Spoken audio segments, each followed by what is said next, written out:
Key points from this new analysis of job creation and destruction for the UK private sector are that it's another way of looking at the way in which the economy's been growing. So we hear a lot about the rising in employment since the Great Recession, which is obviously the case. But what this study does is actually get under the hood and looking at a lot of the components of that particular rise. And it's a much more complex picture than perhaps we would tend to think. We see in the data a story whereby there's a level of turbulence in jobs in the economy over the last 20 years. And what we can see is that this is a natural level. It's about a quarter of jobs change locations, and by that I mean people get hired and fired and move voluntarily between jobs. That's just what happens in any economy, and it's very important for the overall level of business dynamism in a private sector economy. That's absolutely the case. But what we've seen recently, and when we break this down into firms coming in, creating jobs, firms leaving the marketplace, and existing firms, what we see is some interesting trends which are beginning to perhaps be that early warning signal, the canary in the mine, if you like, about what's really happening in the labour market. The official story, which this study doesn't in any way contradict, is all about rising levels of employment, falling levels of unemployment.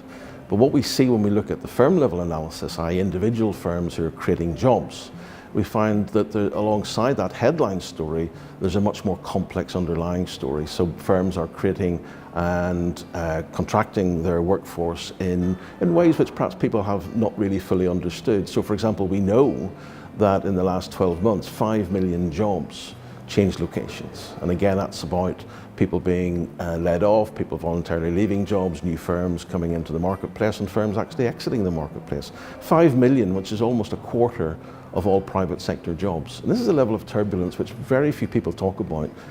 They talk about the headline rise in employment, but this is a very, very interesting analysis about the way in which firms are growing and contracting, and again, contributing to the overall health of the economy. Turbulence is good, but what's really important here is that when some of those components get out of balance, then I think that's an early warning sign for some of the wider levels of economic uncertainty that we can see at the moment.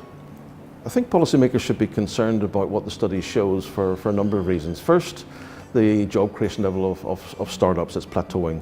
Second, in terms of the rise in the number of contractions in existing firms. Firms that were there 12 months ago are still there. They're contracting, and that's markedly moved upwards. And thirdly, on a more positive point, it's about the 1.65 million jobs that have been created in existing firms that are growing. So again, it's about paying attention to who these firms are, where they are, and what policy can actually do for them.